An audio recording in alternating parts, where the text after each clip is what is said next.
Welcome to the installation, commissioning and operation guide of NEW7 switch.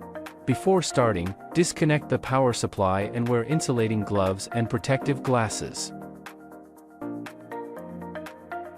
The necessary tools include cross screwdriver, straight screwdriver, and wires.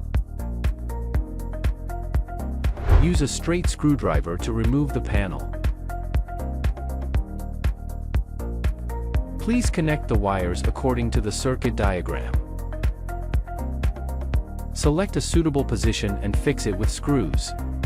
Finally, close the panel.